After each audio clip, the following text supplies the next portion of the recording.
This here is the LT Wright GNS knife.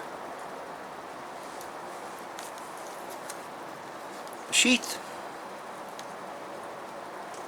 pretty good sheath, nice leather. Got a belt loop, got the dangler. You can take the dangler off. Got a ferro rod loop.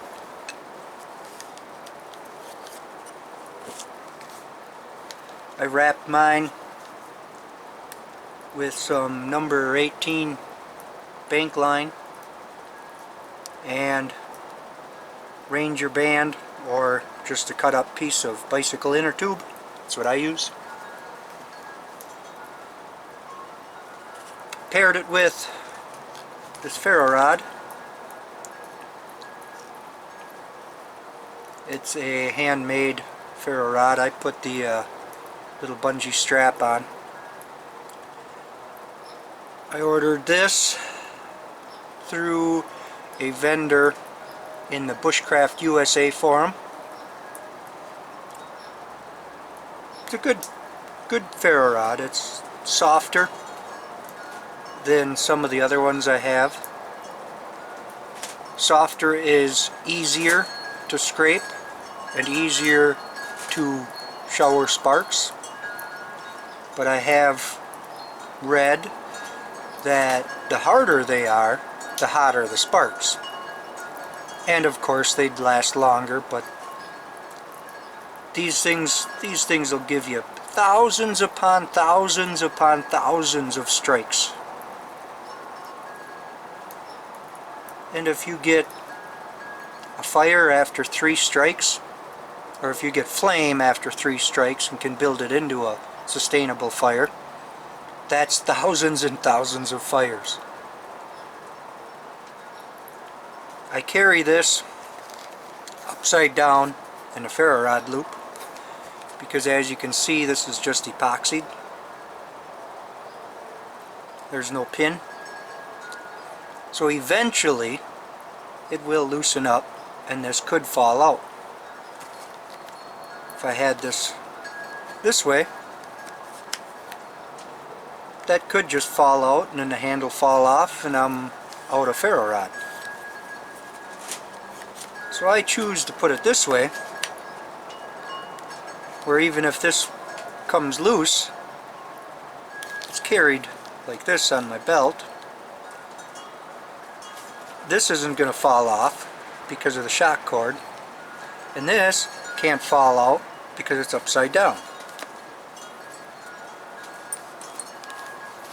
But at any rate, onto the knife.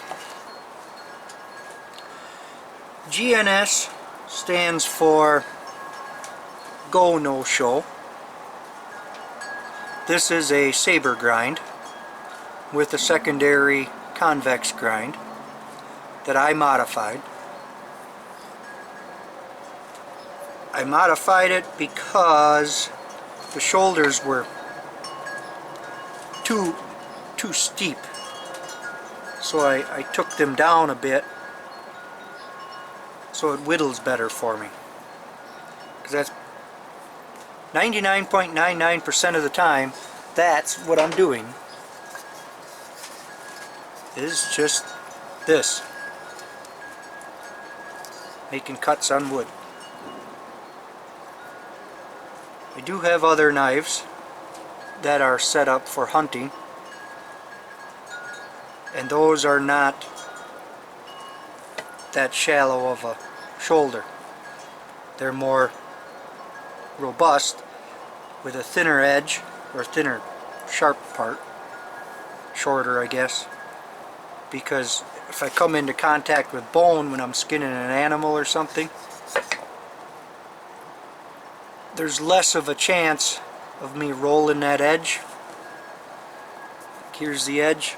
Rolling the edge would be like that, so you got the burr on one side. Or with this super steel, or crucible steel, this is CPM 154. It's a harder steel, so it holds its edge longer, but it also is harder to sharpen. And being a harder steel, you come into contact with bone, you could potentially chip the blade. And if you get a chip in the blade, the only way to get that chip out, the proper way to get that chip out, is to take that entire edge, the entire length of that blade, that edge, down past that chip so it's all a continuous edge again. And that's a lot of work. I'm not going to give a whole lot of specs on the knife because this really isn't a review, it's a use video. I use it quite often. I do not use it in the warmer months so much because I have it set up as a dangler, and the dangler is so it's on your belt here like this, and then your coat hangs down, and you just lift that up a little bit and you can get to the knife. Jacket, flannel, your vest, whatever. But it's a good knife. I like the saber grinds. I have Scandis, and I have Scandi Vex, and I have Convex, and I have full flats. But I'm between saber grind and convex. Those are my two favorite. But anyway, talking about this one, not the others. It's got a good comfortable handle, I like it. Fits my hand well. You can do the different, hand holds. Not the best retention in the sheath, but it's good enough for me.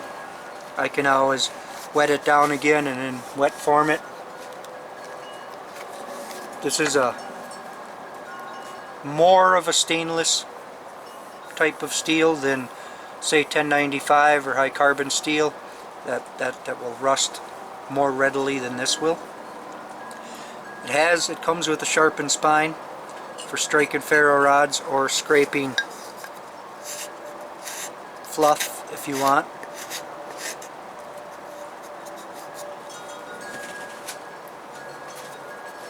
Full tang.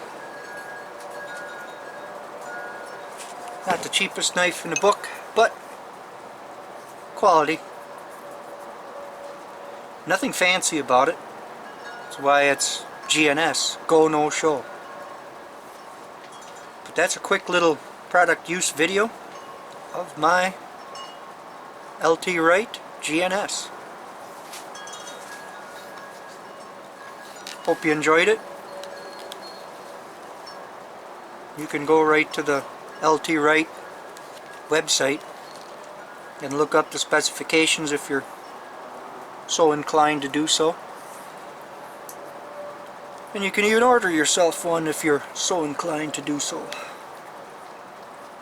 I like it. Works for me. There really are no downsides, no cons to this knife, for me personally. But the only thing I could say might be a con is a squared off sheath here. For what I do, I carry this daily in the winter, in the fall, even at work. I live in Wisconsin, so here in the United States in Wisconsin, years ago they removed the weapon status from knives, so this is no longer a weapon. It is a tool. And I give them credit for doing that, because that's exactly what this is. It's a tool that outdoorsmen use to build things. Just like a carpenter uses a hammer as a tool, carpenter doesn't necessarily carry his hammer to the store with him, but this does so much more than a hammer. It cuts what it's designed to do.